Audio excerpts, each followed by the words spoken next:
em cuja presença nós estamos. Eu me alegro pelo privilégio de estar aqui hoje à noite, não pelo fato de assumir esta postura de ministrador, mas pelo fato de ser um com vocês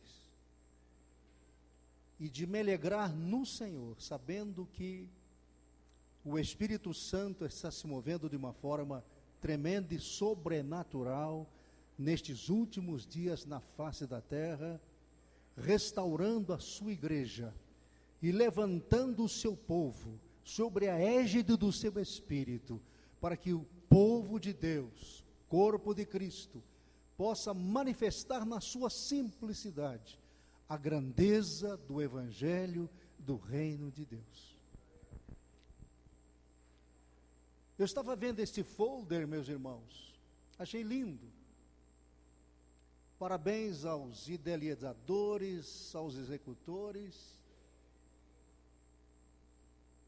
A pombinha representando o Espírito Santo de Deus. E eu estava ali, na minha cadeira, me lembrando do fato de quando Jesus foi apresentado pelo Pai ao povo após o batismo nas águas por João Batista. Diz a palavra que tão logo Jesus foi batizado nas águas, o Espírito Santo foi derramado sobre ele em forma corpórea de pomba.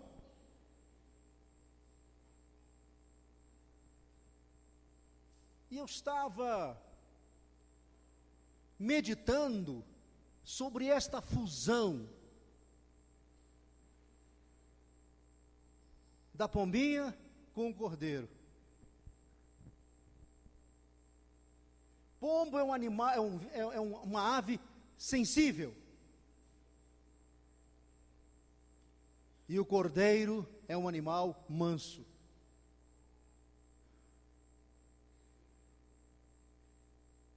Na minha imaginação, quando o Espírito Santo pousou na forma corpórea de pomba sobre Jesus, se ele se agitasse, se ele se desconcertasse, se ele assustasse aquela pombinha, ela esvoaçaria e ia embora.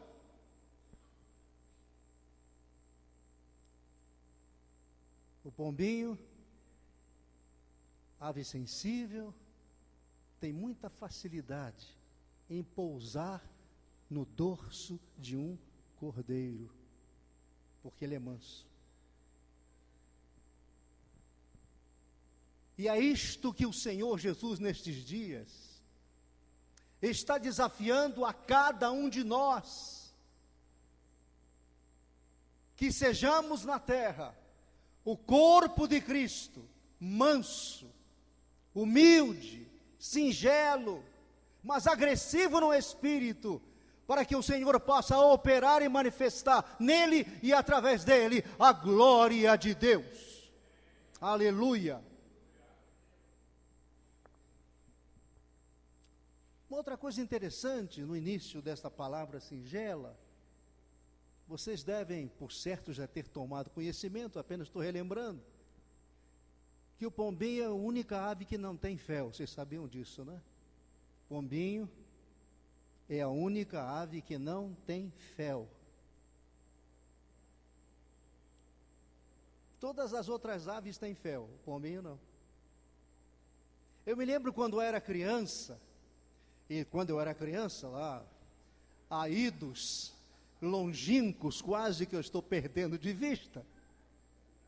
A minha mãe, quando comprava, e naquele tempo era comum, comprava uma galinha caipira, hoje quase não se usa mais. A maior preocupação dela quando abria aquela galinha, aquela ave, era não tocar com a faca no fel daquela galinha. Porque se ela tocasse no fel, e o fel se espalhasse na carne daquela galinha, podia jogar fora, porque toda a carne estava envenenada.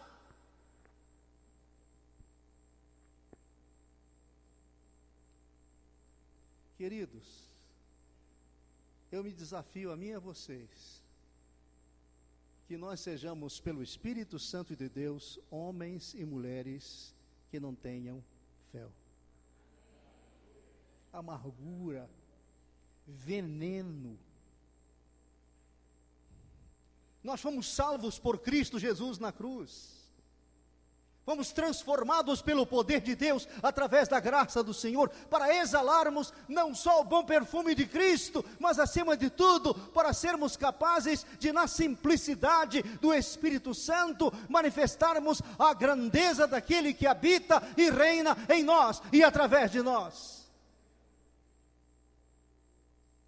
Querido, não seja amargo, não seja azedo.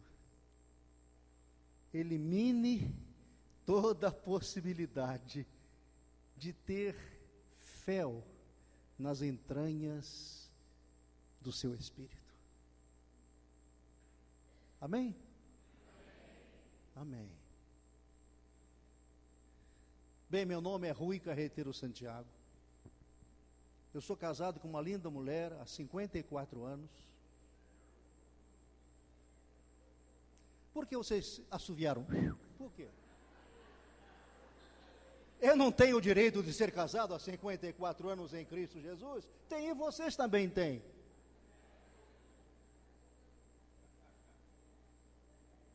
Tenho 3 filhos. O meu primogênito está com 52 anos. Não assoviem, não, pelo amor de Deus.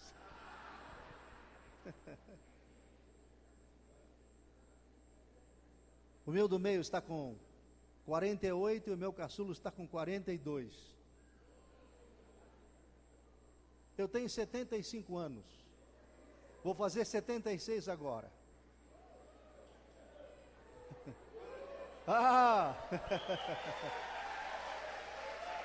Eu desejo para vocês a vida vigorosa de Jesus. Amém? Aleluia. Paralelamente, meus irmãos, com o ministério, eu me aposentei como advogado do Estado. Trabalhei uns bons anos no sistema carcerário penitenciário de Minas Gerais. Fui diretor de penitenciária, diretor da superintendência do atendimento à criança ou adolescente infrator. E nesse trabalho, meus irmãos, eu tive algumas experiências lindas com Deus. Pena que não posso contá-las aos irmãos hoje, mas, se possível, 2 delas rapidamente. A primeira, é lógico que eu estou brincando com vocês. Eu tenho dentro de mim um bacilo de coque. Não conversem perto de mim, porque o meu perdigoto pode passar o bacilo para vocês. Não, estou brincando, viu, gente? Senão, da agora para frente, vocês vão querer só a distância. Imagine vocês que dos meus atendimentos a um dos presos, e eu tinha-os muito, tuberculoso. Era muito comum atender presos tuberculosos. E conversando com eles, porque eu não os atendi algemados. A primeira coisa que o agente penitenciário fazia quando entrava na minha sala era tirar as algemas do preso. Eu queria que ele se sentisse gente. E como gente eu pudesse falar daquele que é acima da gente, capaz e superior de vencer, de destruir todo o mal da gente, que é Jesus. E conversando por certo com um deles, saiu um perdigoto, entrou pela minha boca, e se alojou num pulmão. E eu fui fazer, como fazia periodicamente, exames. Deu uma mancha no meu pulmão do lado direito. E eu então tive que fazer vários exames. E o médico, num dos últimos exames conclusivos, ele disse: Rui, o seu Deus é muito forte. Imagine você que este perdigoto que desceu, e alojou num dos seus pulmões este bacilo, imediatamente ele foi petrificado. Está dentro do pulmão, mas virou uma pedrinha, não pode fazer mais nada. Então deixa ele aí, porque ele serve de uma amostragem maravilhosa de um milagre que Deus te deu. Eu tenho lá em casa, irmãos, estes documentos. Até me disseram que eu deveria entrar na justiça para ganhar algum dinheiro. Não. O ganho foi a minha libertação de uma enfermidade. Então, estou satisfeito. E o outro milagre, irmãos, para encurtar, problema emocional, trabalhar com criança ainda é mais complexo do que trabalhar com adulto. E numa noite de madrugada, eu recebi um telefonema, diretor de um centro de assistência à criança, telefonou para minha casa: seu Rui, vem aqui porque estamos tendo um complô dentro do sistema, do centro, uma rebelião, já mataram um menino, e tem mais 2 para morrerem, e eles falaram, se o senhor não aparecer, que eles vão matar os outros 2. E a minha esposa disse: hoje eu acho que eu fico sem marido. Cheguei lá em 7 Lagoas, no pátio onde eles estavam, muito escuro. O comandante da polícia militar disse: não, senhor Rui, você não vai entrar aqui não. Eu tenho que entrar. Se eu não entrar, mais 2 morrem. Eles não, é sob sua responsabilidade, sob minha responsabilidade. Eu entrei, conversei com os meninos, eles me aceitaram, conversamos, eles imediatamente acertaram comigo, libertaram os outros 2 meninos, saíram, mas eu já estava com o meu sistema nervoso abalado. E aquela noite foi aquele copinho, aquela gotinha d'água no copo, para extravasar a minha saúde. E eu já entrei no carro para voltar para Belo Horizonte imóvel. Os meus pés já não obedeciam. E eu já estava começando a fazer um tratamento com um dos mais gabaritados médicos especialistas em coluna vertebral em Belo Horizonte. E eu procurei, ele disse: você tem que ser operado imediatamente. Porque a sua coluna está pinçando a sua medula.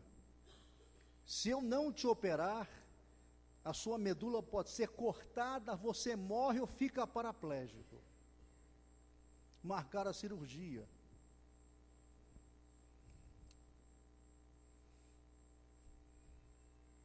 Às 7 da manhã eu estava sendo encaminhado para o bloco cirúrgico do hospital.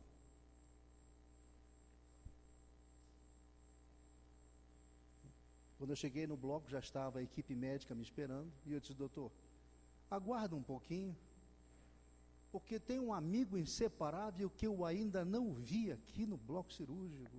E o médico olhou para um lado, olhou para o outro. Espera um pouquinho.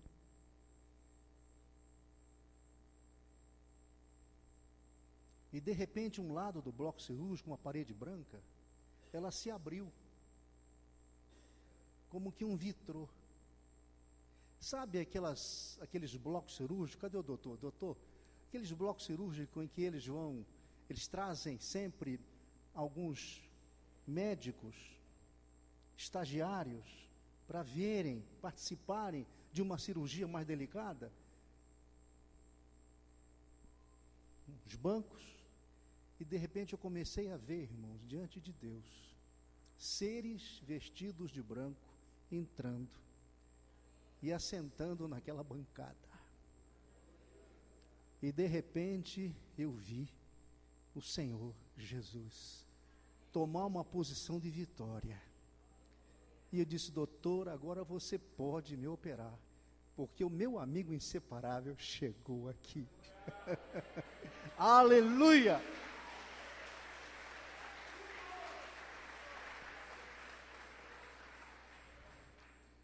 de 7 da manhã até as 6 da tarde, foi a cirurgia. Durante toda a cirurgia, meus queridos irmãos, eu tive visões, e a mais linda, que demorou um tempo muito grande, eu estava como que voando por cima de uma plantação muito grande de trigo, e lá embaixo, moços e moças, vestidos a caractere, colhendo em cestos grandes o trigo. Foi um tempo muito grande, e quando eu terminei a cirurgia, que eu estava voltando ao meu estado normal, o Senhor disse: vai acontecer, uma grande colheita, vai acontecer. E eu estou crendo nisto, irmãos. Eu estou crendo. Eu estou crendo. Você está crendo? Vai haver uma grande colheita. Um dos sinais mais gloriosos da volta de Jesus vai ser o mover pleno, poderoso do Espírito Santo de Deus na face da terra. O último grande avivamento, fechando esta manifestação plena de Deus através de sinais que aguardam a vinda do Senhor Jesus. E eu quero desafiar a você, principalmente os jovens que estão aqui. Deus está levantando agora, em nome de Jesus, uma geração nova, uma geração de jovens comprometidos, envolvidos, dedicados, consagrados, andando no Espírito, desejosos de que a vontade de Deus se manifeste em suas vidas, custe o que custar. Como orou aquele grande avivalista no passado: dá-me 12 homens que nada temam senão o Senhor, que nada busquem senão o poder de Deus, que nada estejam se levantando contra o pecado, e eu vou ganhar o mundo. Jovem, eu te desafio em nome de Jesus. Você não veio aqui apenas para ouvir. Você não veio aqui apenas para comungar. Você não veio aqui apenas para se relacionar. Você veio aqui para ter um encontro com Jesus. Um encontro com Jesus. E Ele está aqui manifestando a sua graça, a sua glória, manifestando o seu poder. Eu sei que você, onde está, sente a manifestação do Senhor neste lugar. Você está experimentando um momento novo na sua vida, em nome de Jesus. Em nome de Jesus.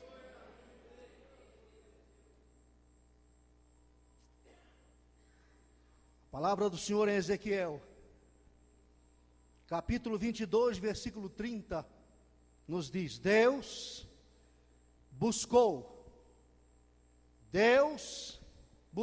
um homem que estivesse tapando o muro e estivesse na brecha.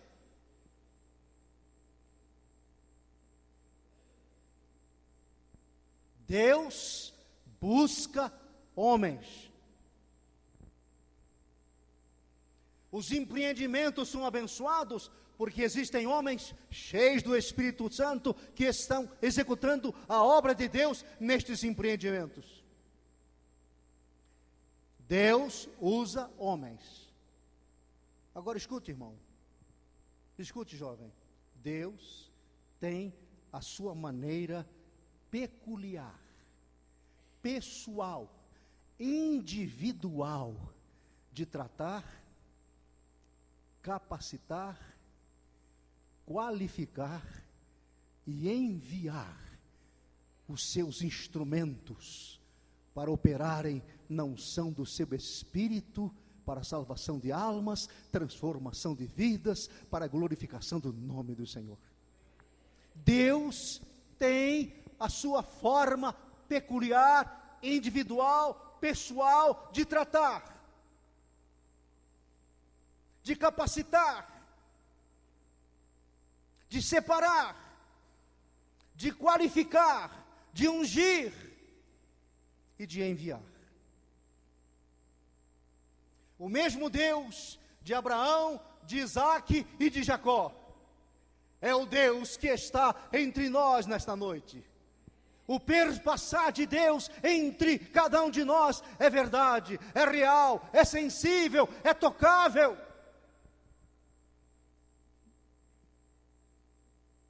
E eu queria que você prestasse atenção mais do que nunca, porque esta palavra que Deus falou ao meu coração para falar a vocês, é uma palavra de revelação, é uma palavra profética.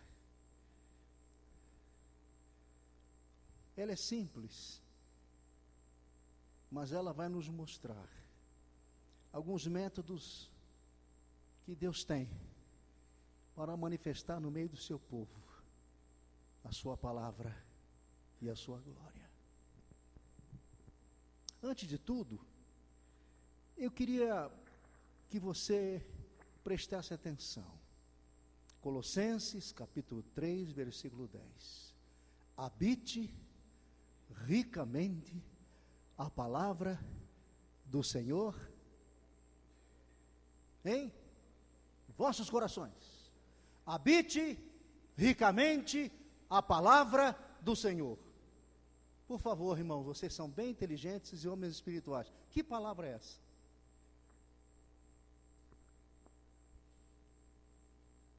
A Bíblia não era impressa ainda. Paulo não tinha a Bíblia na mão, como você tem.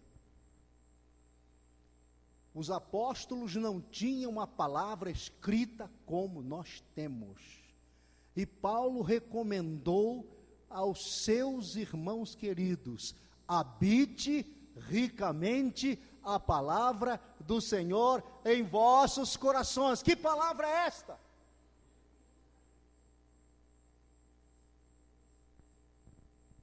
Que palavra é esta? João capítulo 1, versículo 12, versículo 13 diz: o verbo se fez carne e habitou entre os homens, habitou entre nós, para manifestar a glória daquele que é, aleluia, sobretudo, Senhor dos senhores, Deus, aleluia, Pai. O verbo se fez carne. Verbo é o logos, é o rema, é a palavra viva.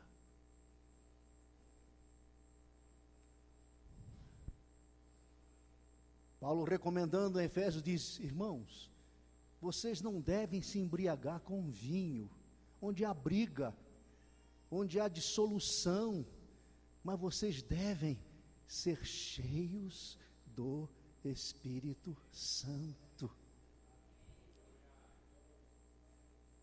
João 14, Jesus disse: olha, aquele que crê em mim, aquele que anda na minha palavra e crê em mim, vai experimentar a minha presença, porque quando o Pai enviar o Espírito Santo e ele entrar no coração de vocês, eu e o Pai nele habitaremos em vocês e faremos de vocês a nossa morada.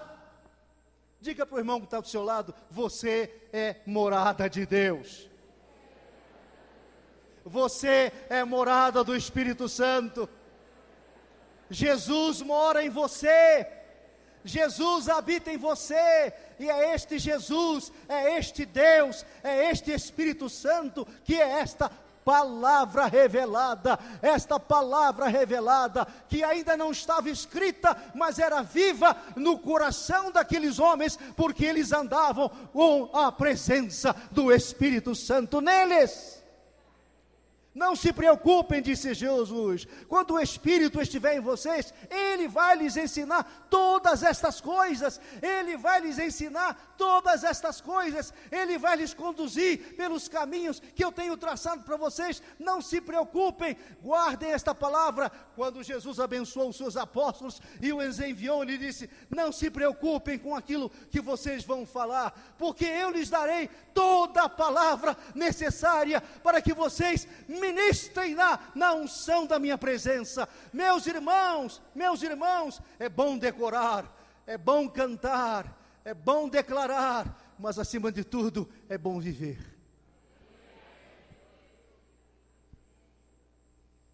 Porque a letra mata, mas o Espírito vivifica. A letra mata, mas o Espírito vivifica. E Paulo também nos diz em uma das suas cartas que tudo quanto aconteceu no Velho Testamento é sombra daquilo que vai acontecer entre nós nestes dias maravilhosos. E eu queria ressaltar rapidamente, para não tomar muito tempo de vocês, porque a hora passa e vocês cansam. Deus é o Senhor, Deus de Abraão, de Isaque e de Jacó.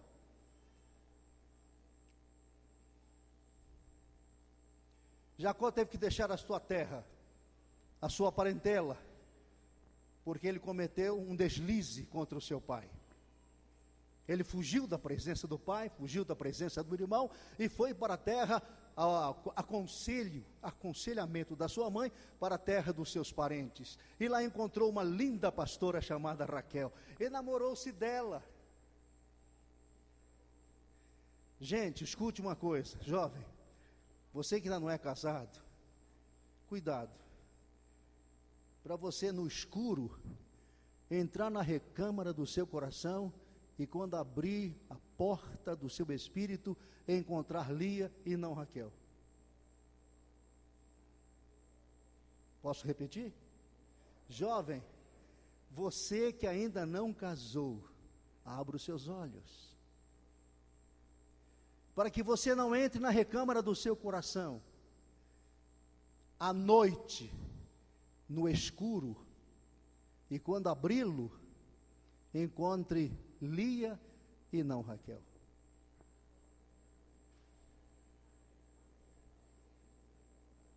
Zum, zum, zum, por quê? Foi o que aconteceu com Jacó. E ainda como se nada faltasse, meus irmãos, jovens, a mulher que Jacó amava era estéril. Não lhe podia dar filhos. Mas há uma palavra profética do Senhor, que está em Isaías,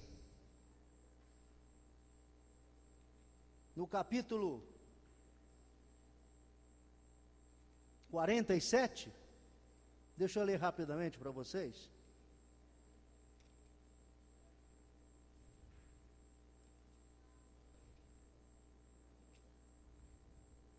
Aleluia. Vocês abriram comigo? Aleluia. Desce e assenta-te no pó, ó virgem filha da Babilônia.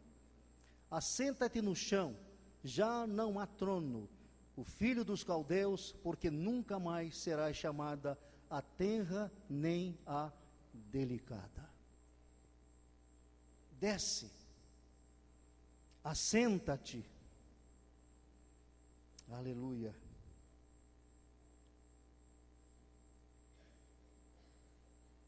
E em determinado momento, meus amados irmãos, Raquel ficou tão desesperada, tão entristecida, tão angustiada, que ela orou a Deus dizendo: Pai, dá-me um filho, senão eu morro. Abra a madre do meu corpo, senão eu morro. Quantos irmãos que estão aqui, eu estou lhes dizendo na área espiritual, quantos irmãos que estão aqui já sentiram dor de parto? Quem já gerou um filho para Jesus aqui? Quem já gerou filhos para Jesus? Filhos espirituais. Quem já gerou filhos espirituais para Jesus? Graças a Deus, porque temos um bom número de irmãos que já têm sentido dor de parto. Paulo diz assim: eu sinto dores por vocês. Eu sinto dor de parto por vocês. E Deus ouviu a oração de Raquel. E diz, meus amados irmãos, a palavra em Gênesis, capítulo 30, versículos 22 em diante, E lembrou-se Deus de Raquel. E Deus a ouviu e abriu a sua madre. E ela concedeu e deu à luz um filho e disse: tirou-me Deus a minha vergonha. O meu filho se chamará José. E disse, profetizando: o Senhor me acrescentará outro filho.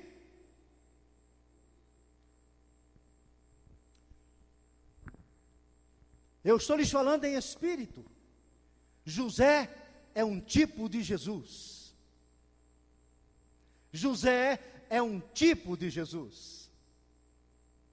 E quando Jesus nasceu, os céus glorificaram, cantaram, eclodiram, e as vozes angelicais, misturadas com as vozes do Espírito, com a voz do Espírito Santo de Deus, começou a declarar profeticamente que através de Jesus nasceria, após a sua morte e a sua ressurreição, um novo filho.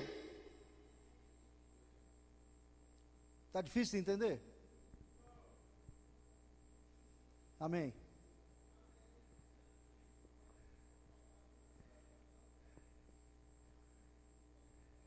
E José cresceu.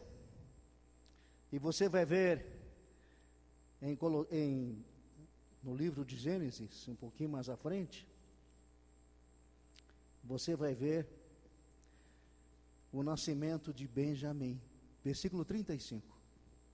Eu estou correndo um pouquinho, irmãos, mas espero que o Espírito de Deus conceda essa palavra completa a você. E partiram de Betel, e havia ainda um pequeno espaço de terra para se chegar a Efrata. E deu à luz a Raquel. E ela teve trabalho de parto. E aconteceu que, tendo ela trabalhado em seu parto, lhe disse a parteira: não temas, porque também este filho terás. E aconteceu que, saindo-lhe a alma, porque Raquel morreu, nasceu Benoni, que Jacó deu o nome de Benjamim.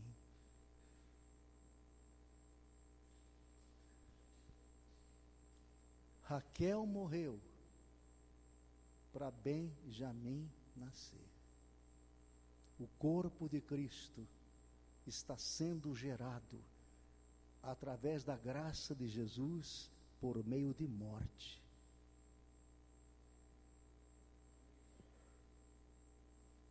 Senhor, dá espírito de revelação à tua igreja, por meio de morte. Paulo dizia: eu morro todo dia eu morro. E Jesus, olhando para os seus discípulos, no capítulo 16 de Mateus, ele fez uma seguinte pergunta: gente, o que esse povo fala a meu respeito? E eles disseram: tu és Cristo, que tu és Moisés, que tu és Elias, que tu és um dos profetas. Aí Jesus olhou para os seus apóstolos e disse-lhes: e vocês, que andam comigo, que comem comigo, que conversam comigo, que oram comigo, o que vocês falam a meu respeito? E Pedro, tomando da palavra, disse: tu és o Cristo, o Filho do Deus vivo. E Jesus olhou para Pedro e disse: bem disseste, Pedro, porque não foi carne nem sangue que tu revelou, mas meu Pai que está no céu. E sobre esta pedra, ou sobre esta revelação de que tu és Cristo, tu és Senhor, e meu Pai que te deu esta revelação, sobre esta palavra, sobre esta visão, eu vou edificar, eu vou trazer à existência a minha igreja. Aleluia!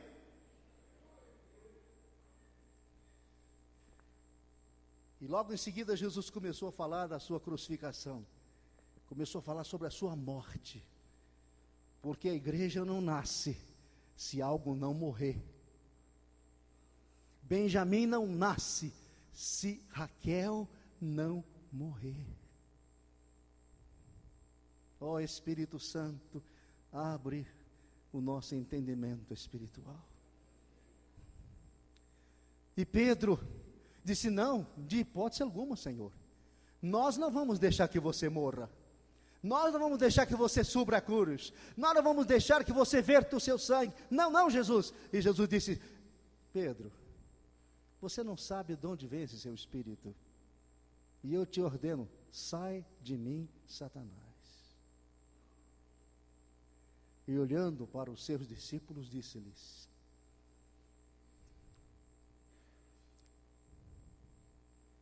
aquele que não tomar a sua cruz, não renunciar, e não for para a cruz, e não me seguir, não é digno de mim. Irmão, deixa eu falar uma coisa para você. Não há vitória sem morte. Não há vida sem cruz. Não há ressurreição sem expiação. Não há vitória sem o derramamento de cruz, de Jesus, na cruz do Calvário. Jesus tomou a sua cruz, mas eu e vocês precisamos de tomar a nossa cruz. Eu desafio a vocês hoje, pela fé, serem cravados na cruz em Cristo Jesus. Mate o seu eu, mate a sua vontade, mate o seu orgulho, mate a sua falta de compromisso, mate o seu amor pelo mundo, mate o seu desejo pelas coisas odiernas, venenosas e passageiras, e morra, e nasça numa vida plena na presença do Senhor Jesus. Aleluia! Aleluia!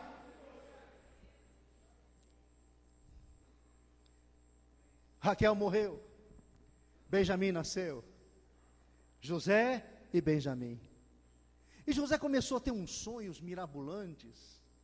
E quando José contava esses sonhos, os irmãos de José, por parte de Lia, ficavam cheios de raiva e de ciúme. E num belo dia, José saiu com seus irmãos, e eles resolveram matar José. Mas sabe o que aconteceu? Quando eles intentaram matar José, destruir José, um dos irmãos de José, por parte de Lia, chamado Judá, tomou a defesa de José e não permitiu que José morresse. Sabe o que chama Judá, irmãos? Judá significa louvor. Judá significa louvor.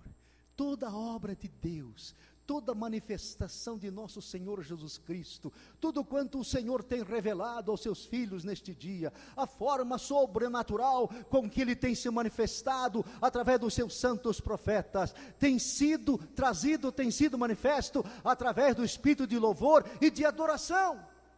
Por quê? Porque Deus habita no meio dos louvores. Deus habita no meio dos louvores.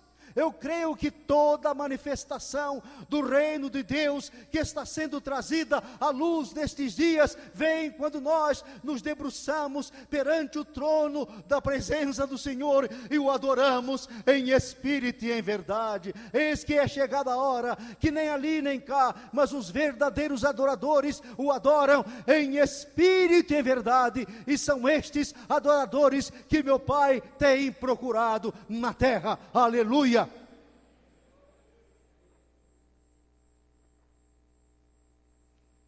José não morreu.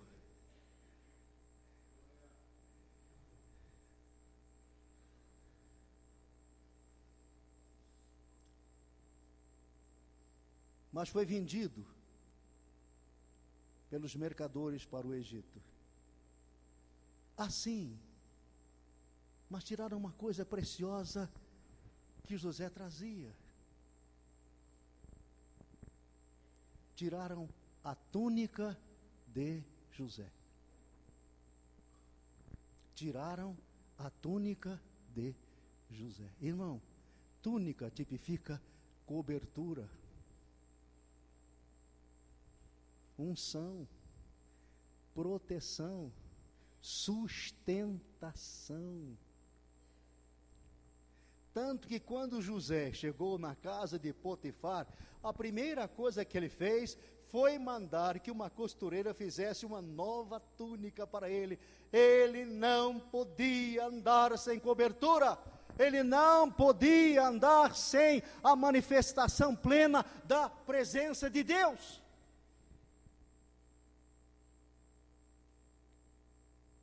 Você tem uma palavra sobre você? Você tem sido ministrado? Você tem uma cobertura de palavra, uma cobertura ministerial, uma cobertura de direção, de revelação sobre a sua vida? Você está amparado, está protegido, está seguro, porque está por debaixo da autoridade de uma cobertura?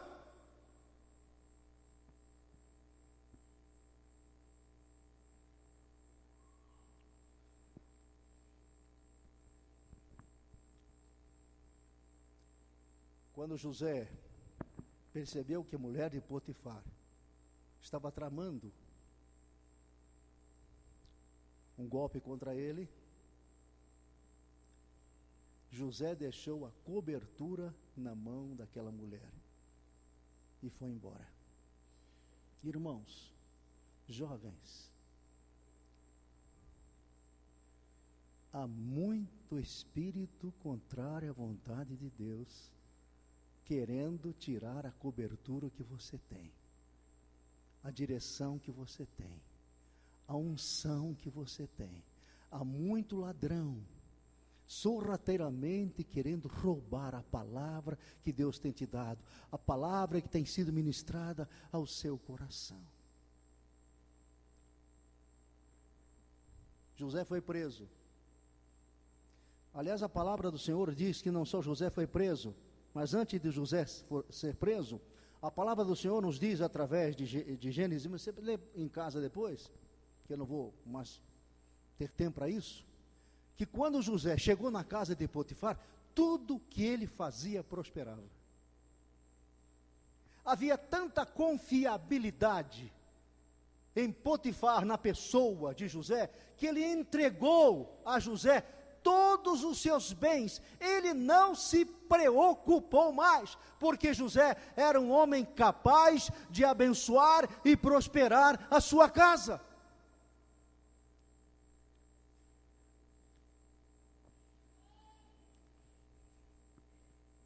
O Salmo número 1 diz que o homem que é bem-aventurado, que não anda segundo o conselho dos ímpios, que não se assenta na roda dos escarnecedores, que não se detém no seu caminho, ele é como a árvore plantada junto ao ribeiro, a qual dá o seu fruto, as suas folhas não caem, e tudo quanto faz, ela é próspera, tudo quanto faz é próspero. Irmão, em Cristo Jesus, você é uma pessoa bem-sucedida?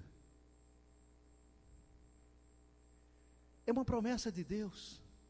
Você é bem-sucedido no seu serviço? Você é bem-sucedido na faculdade? Você está entre a cabeça ou a cauda na faculdade? Você está entre o cabeça ou a cauda no seu trabalho profissional? Você é exemplo na sua família? Você é digno em casa? Você é obediente aos seus pais? Você anda com retidão no seu coração e tudo quanto você faz, Deus aprova, abençoa e solidifica? José foi preso, foi levado para o calabouço de Faraó. Sabe o que aconteceu lá?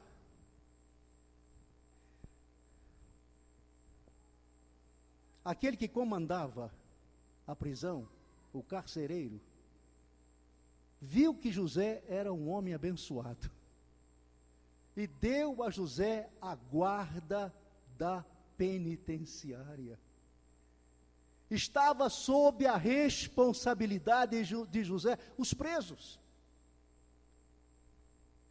Tudo quanto José fazia, onde José colocava a sua mão, Deus abençoava. Deus abençoava. Deus confirmava. Irmão, onde você põe a planta dos seus pés, onde você põe a palma das suas mãos, Deus confirma, Deus abençoa, Jesus é glorificado, Jesus é honrado através da sua vida, da sua postura, da sua sinceridade para com os homens e para com Deus.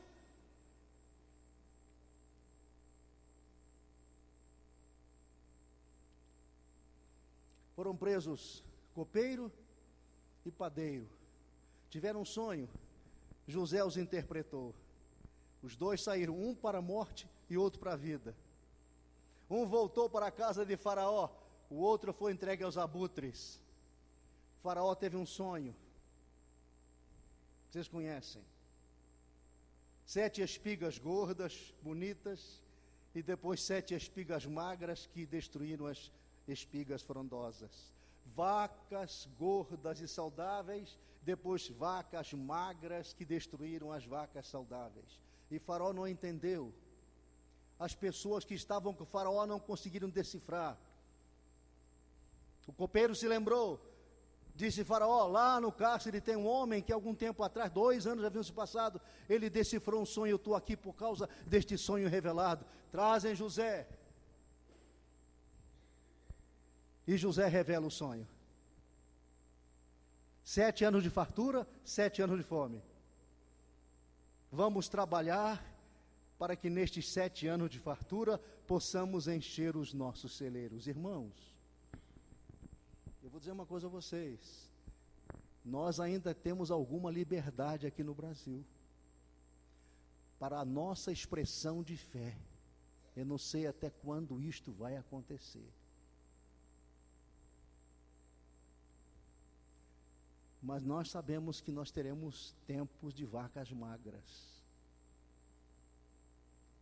Então, nós teremos que no tempo das vacas magras, ter os nossos celeiros abarrotados da graça triunfante, da palavra vivificante, da revelação profunda que enaltece o coração de Deus e satisfaz o nosso coração, para nós podermos confrontar neste tempo do fim as vacas magras com aquelas que trouxeram a alimentação saudável pelo precioso manifestar do Espírito Santo através da palavra nas nossas vidas.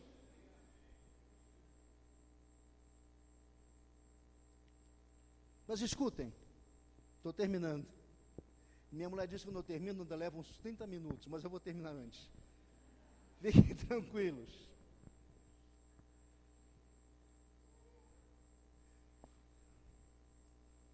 José disse a Faraó, Faraó, comece a vender o trigo, vai chegar a hora que o povo não vai ter dinheiro, vai ter que vender os animais para comprar trigo, as carroças para comprar trigo, suas casas para comprar trigo, suas fazendas para comprar trigo, vai ficar sem nada. E Josué disse assim, nesse tempo, em que esse povo der tudo para você em troca do trigo, é responsabilidade sua, Faraó, cuidar deste povo.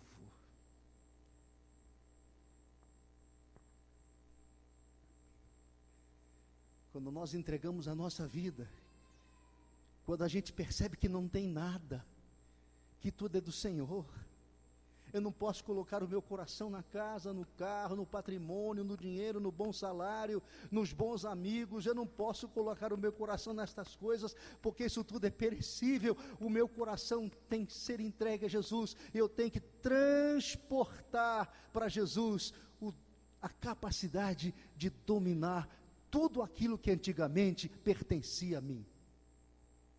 A hora em que você colocar a sua vida e tudo que você tem nas mãos do Senhor, eu te digo em nome de Jesus, será responsabilidade dEle cuidar de você de uma forma plena e sobrenatural. Meu coração não está mais preso nestas coisas. A minha vida não está mais comprometida com estas coisas. Os meus olhos, os meus desejos não estão mais corrompidos e comprometidos com as coisas odiernas deste mundo. Neste dia em que você entregar plenamente a sua vida ao Senhor e tudo quanto pertence ao Senhor, é responsabilidade do Senhor cuidar de você.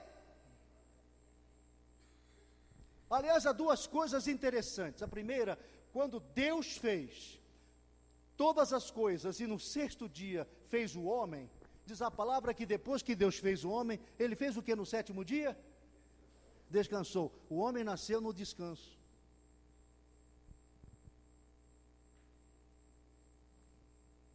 O homem nasceu no descanso de Deus. Por que a gente corre tanto, irmãos? Perde tanta noite de sono, perde os cabelos, perde amizades, perde a bênção, perde a visão, perde a comunhão, perde a direção. Quando nós fomos transformados pelo sangue de Jesus para viver no descanso de Deus.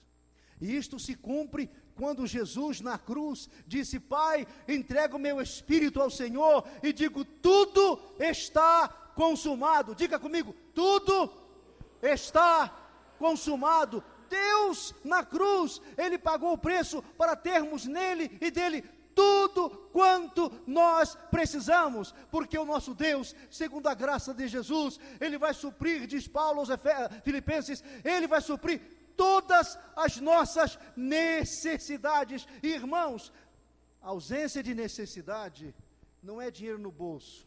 Ausência de necessidade é paz de espírito e saber que no Senhor nós somos mais do que vencedores em qualquer circunstância. Amém? Aleluia. Faraó, agora é responsabilidade tua. Senhor, agora é responsabilidade tua. E nessa leva de gente que chegou ao Egito, mais duas palavras rápidas. Vieram os irmãos de José. José não se deu a conhecer, diz o texto. José fez várias indagações, vários questionamentos, e os irmãos de José não perceberam. Por que José percebeu e os irmãos deles não perceberam? Depende da visão que você tem. Salomão diz em Provérbios que sem visão o povo se corrompe. Que visão você tem? Que visão você tem de você para Deus? Que visão você tem de Deus para você? Que visão você tem do seu chamamento? Que visão você tem daquela direção que Deus tem dado? Que espaço você deve ocupar no reino de Deus? Você tem uma visão clara do que Deus tem para você, para a sua vida?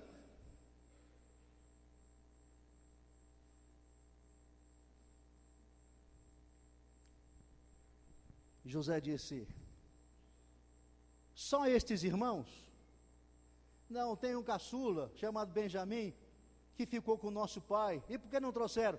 Porque se nós trouxéssemos, nosso pai morria. Então, olha, quando vocês acabarem com o cereal que vocês estão levando, na próxima vez que vocês vierem, tragam Benjamim, porque se não trouxerem Benjamim, eu não vou mais vender nada para vocês.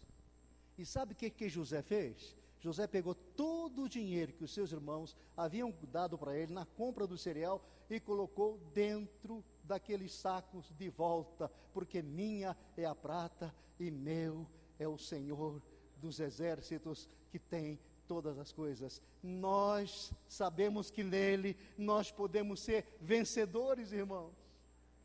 Eu não preciso do dinheiro de você, pode levar de volta para o papai. E chegaram lá, o cereal acabou. E disseram: olha, o homem falou que só se Benjamim for. De jeito nenhum. Rúben tentou, vejam, Rúben disse o seguinte: eu coloco os meus 2 filhos, eu entrego os meus 2 filhos para você, pai. Se Benjamim não vier, os meus 2 filhos, você pode fazer o que quiser com eles. Não convenceu o coração de Jacó. Mas no texto mais abaixo, 3, 4 versículos abaixo, diz a palavra que Judá tomou da palavra e disse: Pai, eu me comprometo de trazer Benjamim para você. Judá louvor. Não é qualquer cântico, não é qualquer expressão, não é qualquer louvor. A manifestação que agrada o coração de Deus é aquela que sai de um espírito quebrantado, contrito, que sabe que andar na presença de Deus é coisa séria, é coisa angelical. Quando nós entramos na presença de Deus, nós entramos com temor e reverência.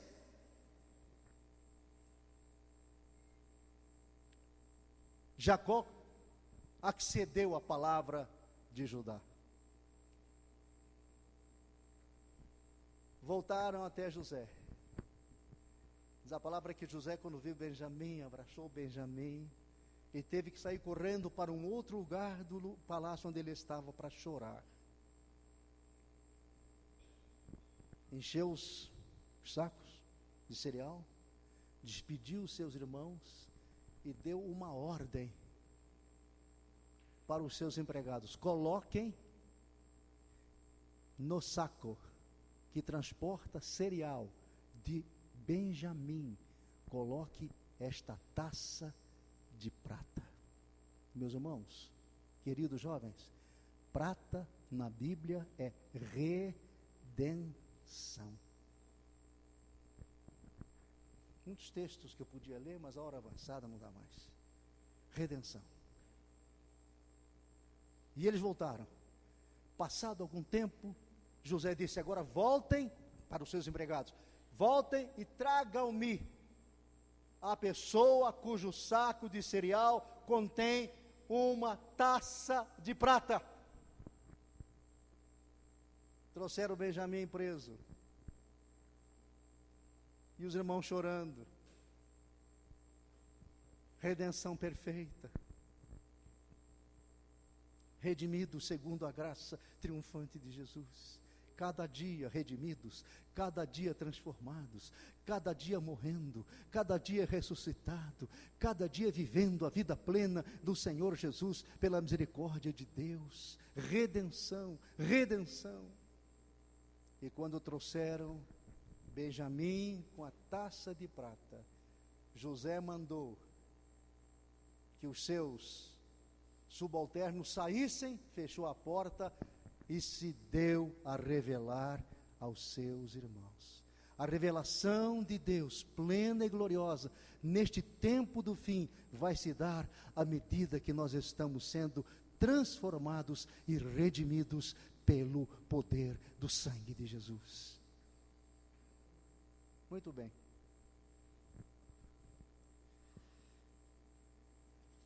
Chega, né, irmãos?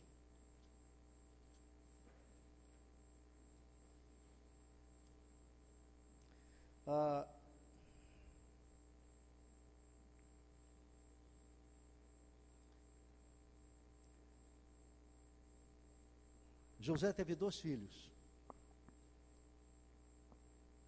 Jacó já era muito velho. E José levou os 2 filhos, como era de costume, para ser abençoado pelo seu pai. José colocou o primogênito, preste atenção, José colocou o primogênito à direita de Jacó, e colocou o caçula à esquerda de Jacó. José colocou o primogênito, o mais velho, à direita, e colocou o caçula à esquerda. Mas sabe o que Jacó fez?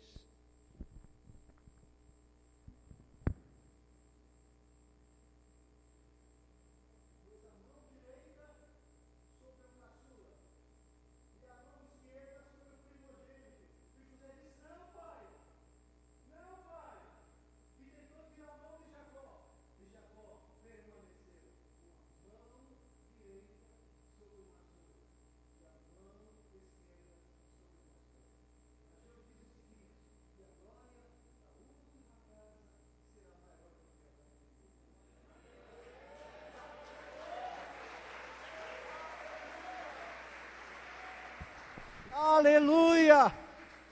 A glória da última casa, a igreja triunfante, restaurada, que está sendo trazida à luz, varão perfeito, será maior do que tudo quanto o próprio Jesus fez. Ele mesmo disse: se credes, farás obras, e maiores do que as que eu fiz. Aleluia!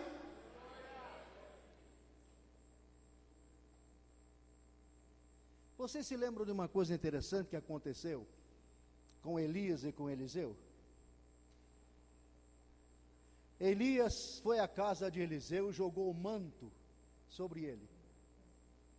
E Eliseu foi impactado com o poder que havia no manto de Elias. E Eliseu começou a seguir Elias. E de repente Elias perguntou a Eliseu: o que você quer de mim? Diga o que você quer. Alguém se lembra o que Eliseu pediu? Profeta, eu quero porção dobrada do teu poder. Quem quer porção dobrada de Jesus aqui, hein? Amém? Aí Elias olhou para Elias e disse: dura coisa você pediu. E eu estou dizendo para vocês, dura coisa nós estamos pedindo hoje. Não é impensado não, é consciente, né, irmão, que você está pedindo, né? Aí ele disse assim: agora você quer me acompanhar. Onde eu for, você tem que ir comigo, Eliseu. Sabe por quê? Porque eu vou ser arrebatado para o céu. Deus vai me levar. E se você não estiver perto de mim, você vai perder a bênção. De repente veio um carro de fogo, pegou Elias. E os discípulos, diz a palavra, lá no 2º capítulo de 2 Reis, que os discípulos de Elias correram agitados procurando Elias por toda parte. E Eliseu corria por toda parte, não procurando Elias, mas procurando o manto de Elias. Enquanto os discípulos de Elias procuravam Elias e não o achavam, porque Elias já havia sido arrebatado, Eliseu encontrou o manto. Aí Eliseu pegou o manto, colocou sobre ele e disse: vive o Senhor Deus, em cuja presença eu estou. Amém? Amém. Não, senhores. Me desculpem. Não, senhores. Eliseu pegou o manto, rasgou a roupa rota que ele tinha. Aquele tipo de roupa que Isaías disse que nós somos como trapos de imundícia. Rasgou. Ficou desnudo. E aí sim, lançou sobre ele o manto, a cobertura, a proteção, a unção, a presença do Deus sobrenatural. Aí ele disse: viva o Senhor, em cuja presença eu estou. Botou o bordão na água e a água se abriu. Aleluia! Queridos, dura coisa vocês pediram, mas Deus vai lhes dar. Vamos ficar de pé? Desculpem eu tomar o tempo de vocês. Essa palavra, irmãos, é uma palavra profética. Não falem não, por enquanto, por favor. Eu estou terminando para passar a palavra para o Marcos. Rumine esta palavra. Você sabia? Você é uma ovelha. Quem é ovelha aqui? Quem é ovelha do Senhor? Amém. Ovelha é um animal ruminante. Sabiam? Ovelha é um animal ruminante. Ele vai para o pasto, ele come, bota num bolsão, não desce ao estômago ainda não, bota no bolsão. E à noite, quando ele vai repousar, ele fica assim, ó, ruminando. Eu vou desafiar vocês, que hoje à noite, lá no seu alojamento, com os outros jovens, com os outros irmãos, rumine tudo quanto Deus tem falado. E não só rumine, mas engula. Sugue todo o alimento, toda a graça, tudo quanto Deus está falando para você. Porque em breves dias você volta para a sua cidade, volta para os seus compromissos, volta para a sua faculdade, volta para a sua família, volta para o seu emprego, volta a conviver com seus conhecidos e amigos, e você precisa ter ruminado bem esta palavra, para que ela não fique apenas aqui, mas ela saia com você, que você se alimente dela, cresça nela, se fortaleça nela, seja um instrumento dócil, separado e ungido nas mãos de Deus, porque esta geração da qual vocês fazem parte, que Deus está esperando, aleluia, nestes últimos dias, a complementação da sua obra na terra, para que seja entregue a Jesus, e Jesus possa entregar ao Pai, e então chegará ao fim. Feche os seus olhos, põe sua mão na sua cabeça. Pai, me ajuda, Senhor, tudo aquilo que eu tentei comunicar e não consegui,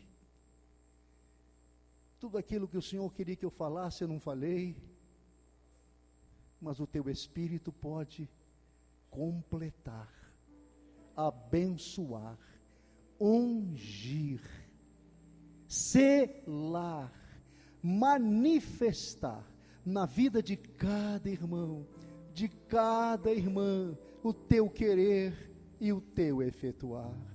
Este varão que está sendo trazido à existência, este varão que está dando continuidade, tudo quanto o primeiro varão fez, tudo quanto o primeiro varão conquistou na cruz, e colocou sobre os nossos ombros, diluiu no nosso coração, dilatou o nosso espírito, acrescentou na nossa fé, e nos deu uma visão plena, daquilo que está acontecendo, daquilo que vai acontecer nesses dias. Sela, Senhor, sela na vida de cada irmão, na vida de cada irmã, para que nós sejamos parte efetiva deste corpo que está sendo trazido à luz, com uma porção dobrada do Teu poder, para manifestar a Tua glória na terra, na cidade, na faculdade, no trabalho, na rua, na família. Meu Deus, instrumentos vivos, dotados do Teu poder, da Tua glória, da Tua graça, com plena sabedoria. Faz isto, Pai, em nome de Jesus, amém. Deus seja louvado. Obrigado, irmãos.